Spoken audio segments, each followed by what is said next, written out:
2025 tahun kehancuran Jokowi. Ancamannya bisa 20 tahun penjara hingga seumur hidup. Ngeri kali ini. Mungkinkah? Apa yang nggak mungkin? Gelar Joko Widodo sebagai finalis penjahat dan koruptor terorganisir dunia adalah pukulan akhir tahun 2024 dan kado pensiun 2025 Jokowi. OCCRP seolah mengantar lengser presiden yang hobi bohong dan serba palsu ini dengan ucapan selamat jalan koruptor dunia. Di dalam negeri, Jokowi ditampar MK lewat presidensial threshold 0%. Rekayasa mengangkat dirinya sebagai presiden 2 periode dan anaknya menjadi wapres melalui presidensial threshold 20% telah berakhir. Keluarga Jokowi semakin tidak bermasa depan dan bakal dikejar oleh dosa politik di masa belakang. Kalau bicara threshold 0%, maka ya Kaisang juga berhak. Nanti diusulkan Kaisang sebagai calon presiden oleh PSI. Nggak apa-apa. Nanti saya yakin 2029 rakyat makin cerdas, rakyat makin melek media sosial, bahkan sampai ke desa-desa yang biasanya habis oleh politik uang. Saya kira ini akan tergerus oleh kesadaran berpolitik rakyat Indonesia. Saya yakin sekali itu. Wajah lesu Jokowi ketika menanggapi vonis OCCRP adalah sinyal akan berakhirnya masa kejayaan Joko Widodo di panggung kekuasaan. Meskipun mencoba mencari pegangan, namun semua mulai enggan dipegang. Awalnya PDIP yang memecat Jokowi, Gibran, dan Bobi. Lalu 9 naga pindah majikan. Tinggal Prabowo yang bertahan dan masih mahir bersilat lidah. Bahwa Jokowi berkontribusi besar menyukseskan Prabowo sebagai presiden, semua orang tahu. Namun, semua orang juga tahu dan berharap bahwa Prabowo dapat menjadi dirinya sendiri, bukan boneka Jokowi, menemukan pusakanya sebagai seorang presiden. Pasca lengser, Jokowi masih mencoba menggeliat, namun bakal sulit untuk mampu berdiri tegak. Tahun 2025, penghukuman bermula dan akan bereskalasi. Setelah korupsi dunia, hasil investigasi OCCRP, maka gerakan untuk mendesak, usut kekayaan, dan asal-muasal harta Jokowi akan berjalan. PPATK, BPK, KPK, Kejagung, bahkan kepolisian ditekan oleh publik untuk memeriksa. Kita lihat pernyataan Prabowo kemarin, bahwa rakyat hari ini makin pintar, kita harus segera membersihkan diri sendiri sebelum dibersihkan oleh rakyat. Seruan tangkap dan adili Jokowi dari pintu korupsi memiliki landasan yang kuat. Ancaman penjara 20 tahun hingga seumur hidup bagi koruptor telah menempatkan Jokowi sebagai kandidat kuat pesakitan. Belum lagi aksi-aksi tuntutan sanksi hukum gantung dan teatrikal guideline oleh mahasiswa. Berbarengan dengan tuntutan pengusutan korupsi, Jokowi juga didera tudingan ijazah palsu, nepotisme, KM50, kegagalan IKN, kong kali kong PSN PIK 2, serta Cinaisasi. Prabowo akan dihadapkan pada beban berat dalam melindungi kenyamanan Jokowi dan keluarga. Ujungnya, ia melepaskan. Apalagi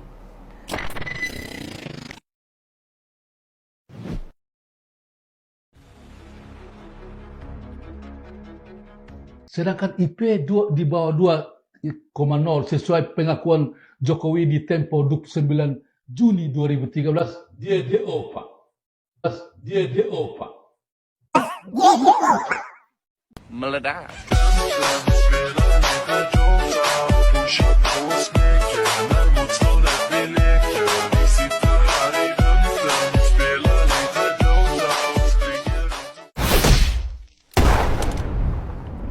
Jokowi kan dia kan sudah bilang bahwa dia masuk di Fakultas Kehutanan UGM. 80 juga, toh? 80 juga. 80. Nah, saya waktu itu, maka ini saya bisa bilang bahwa dia DO, Pak. Dia DO? Ya, menurut saya dia DO. Kenapa? Karena begini, kami waktu kuliah tahun 80, itu kan dari pergeseran dari dari Desember ke Juni, Pak. Jadi kami masuk Juni, kan. Itu sudah aturan tertulis di seluruh Indonesia bahwa IP di semester 4 itu ada penilaian, Pak. Hmm. Semester 4 ada penilaian bahwa IP 2,5 ke atas berhak tulis skripsi. Oke. IP 2,5 ke sampai 2 berarti dia berhak tulis makalah. Ya, tidak Ya. penelitian kan? Sedangkan IP di bawah 2,0 sesuai pengakuan Jokowi di Tempo 29 Juni 2013 dia DO, Pak. Dia DO. Makanya Karena IP dia nggak sampai 2. iya nggak sampai 2. Makanya dia otomatis dia DO, tidak mungkin dia. Menurut peraturan Peraturan yang berlaku pada saat kami kuliah. waktu mulai Ha, tahun 80. tahun 80. Ha, itu ya.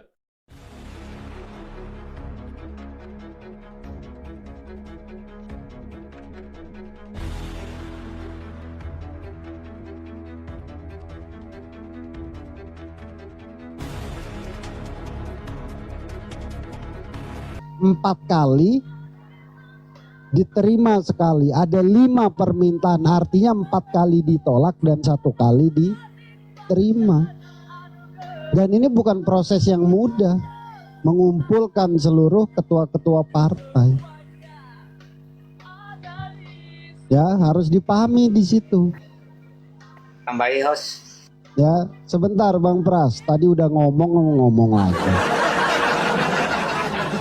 Nah, terkait mereka yang tidak suka, ya nggak apa-apa, itu hak mereka. Mau bilang ini prestasinya lah, ini tidak layak lah, tanya kepada ketua-ketua partai. Jangan tanyakan ke masyarakat. Masyarakat hanya memilih. Kalau kamu punya standar, ya silakan perjuangkan standarmu. Faktanya juga nilainya udah jelas. Ganjar Mahfud 16%, Anies Caimin 24%, Prabowo Gibran 58,58. Apa angka ini nongol begitu saja? Tidak. Suara rakyat adalah suara Tuhan. Jadi harus dihormati itu. Ini Tuhan loh yang bersuara. Suka atau tidak suka ini keputusan Tuhan. Dan nggak mungkin orang itu punya pilihan itu dari 280 juta kepala ini bisa dipaksakan segitu. 10 orang mungkin, 100 orang mungkin, tapi 280 juta itu sangat tidak mungkin. Jadi yang belum bisa menerima kemenangan Prabowo Gibran, ya silakan peliharalah kebencian itu sampai Jan Etes jadi presiden.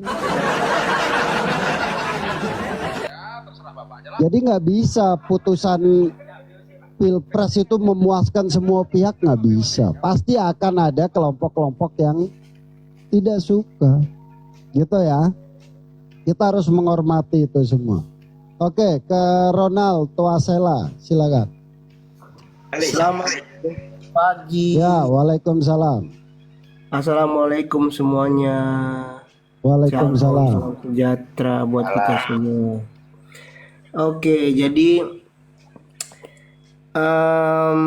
saya mau menanggapi dari Bang Sultan dulu soal tadi Bang Sultan menggunakan standar harus punya prestasi yang mentereng kayak misalnya di bidang pendidikan dan lain-lain begitu ya. Tapi Bang Sultan harusnya bisa berpikir juga dong.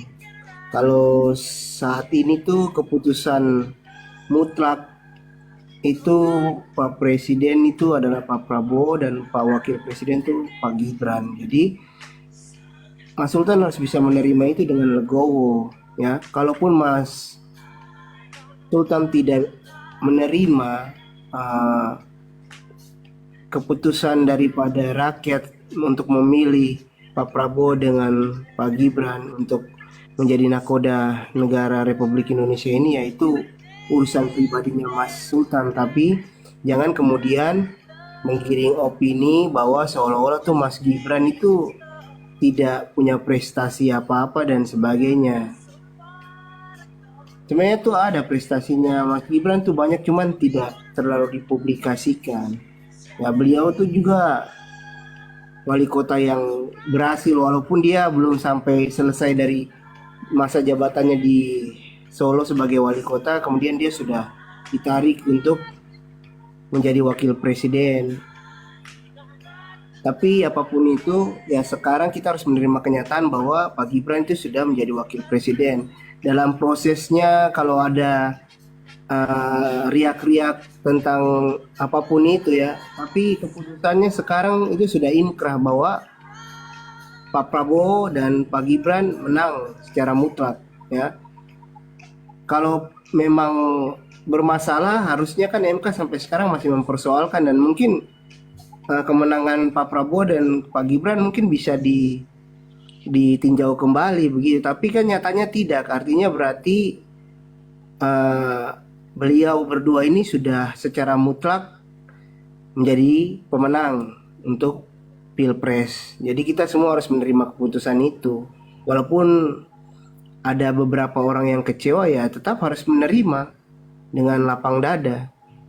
Dan terkait juga soal sekarang masalah ijazah palsunya Pak Jokowi yang dituduhkan oleh Roy Suryo dan kawan-kawan, ya mari kita semua sama-sama serahkan kepada penegak hukum untuk menyelesaikan perkara ini, karena ini kan sudah menuju babak baru ya, karena Pak Jokowi sendiri pun tidak mau untuk mencabut laporannya dan ingin diteruskan sampai ke ranah persidangan. Jadi mari kita semua kawal, kita semua memantau ya, mengawasi supaya proses ini berjalan dengan transparan gitu. Jadi supaya nanti pun keputusan yang akan keluar di pengadilan nanti, kita juga semua harus menerima. Yang kalah harus menerima, dan yang menang kita juga jangan jumawa, tapi mari kita kembali sama-sama merangkul pihak-pihak yang kecewa dengan keputusan tersebut, supaya mari kita menuju ke depan, jangan lagi melihat pengalaman yang buruk di belakangnya, tapi itu jadikan pembelajaran saja buat kita semua, supaya kita melangkah ke depan menjadi orang-orang yang lebih baik, dan kemudian Indonesia juga bisa menuju ke Indonesia emas nanti begitu. Terus menanggapi soal keputusan Pak Ganjar tadi, itu kan sudah banyak yang kasih pendapat tuh, masukan. Ya kan keputusannya itu sudah inkrah belum ya Bang Gali, kalau saya boleh tahu ya Bang Gali, yang soal kasus EKTP ini. Oh nggak tahu, Pak Ganjar masih itu bisa dibuka lagi kayaknya. Oh masih bisa dibuka lagi, tapi maksudnya keputusan inkrahnya itu Pak Ganjar terlibat nggak? Ya nggak tahu saya. Yang saya tahu beritanya dia belum jadi tersangka gitu. Belum jadi tersangka ya. Sudah, berarti kan kita juga harus menerima keputusan itu, karena dia kan tidak ditetapkan sebagai tersangka, tapi dipanggil sebagai saksi ya dalam kasus persidangan tersebut. Jadi ya sudah, kita sama-sama menerima aja, dan sekarang coba kita fokus kepada undang-undang perampasan aset itu yang harus kita golkan bersama. Kalau kita sayang Republik ini, mari kita berantas korupsi. Supaya apa? Supaya masyarakat kita ini tidak lagi hidup di bawah garis kemiskinan, tapi kita menjadi bangsa yang besar, bangsa yang makmur, bangsa yang sejahtera, dan kita semua bisa hidup aman, tentram, dan damai. Itu aja sih Bang. Terima kasih. Saya kembalikan ke Bang. Ya, terima kasih. Ya setiap orang pasti punya pilihan, tapi kan belum tentu pilihanmu itu terbaik buat semua orang, gitu loh. Yang baik buatmu belum tentu buat orang baik. Oke, ke suara perempuan. Halo, suara perempuan. Oke, terima kasih host. Udah agak landai kan, enak kan kalau landai kan. Kalau saya lihat begini nih kan, berbicara tidak ada balas membalas kan enak. Jadi kita dengarnya juga enak ya, jelas. Jadi pada intinya ya, untuk masalah Pak Gibran ini sudah ya, tidak usah saya tidak akan membahas lagi, terserah kalau kalian, karena saat ini kita hormati dia sebagai wakil presiden Republik Indonesia. Mau dengan latar belakang apapun, rakyat sudah memilih. Ya, kita kembali ke serangan sesuai dengan tema serangan balik Jokowi. Nah ini keren ya, karena kalau saya melihat tentang ijazah palsu ini ya, Roy CS itu melapor ke Komnas HAM lucu ya. Mereka membuat onar. Mereka mencari perlindungan di Komnas HAM. Seandainya mereka apa yang mereka tuduhkan itu benar, tidak perlu kita ke Komnas HAM. Kita bela kebenaran sampai titik darah penghabisan. Ngapain ke Komnas HAM? Ya, mereka melaporkan kriminalisasi. Ya gimana coba? Sedangkan mereka seakan kita ini kan hanya memprotes, katanya mereka memprotes. Kita bicara yang logika aja. Orang protes itu ya bukan orang menghina, menuduh. Mereka ini bukannya memprotes, tetapi sudah langsung menuduh. 1.000.000% ijazahnya palsu, itu protes. Roy Suryo sudah mengatakan bahwa itu begini, itu adalah tidak asli. Saya yakin itu ijazahnya palsu, sudah meyakinkan. Tetapi katanya protes. Ini makanya saya lihat ini mereka ini ya. Mereka ini istilahnya apa ya? Yang tidak berani sendiri kalau memang benar, mereka harus berkelompok. Nah, kelompok-kelompok ya kita tidak bisa bilang kelompok. Mbak, dari tadi sini kita nggak ada bahas ijazah loh, Mbak. Iya, dia Karena kembali sudah ke selesai, tema, kamu mau bahas. Sultan. Ini kembali ke tema, Sultan. Kembali ke Iya, tema, karena lanjut. Gibran udah selesai bagi saya.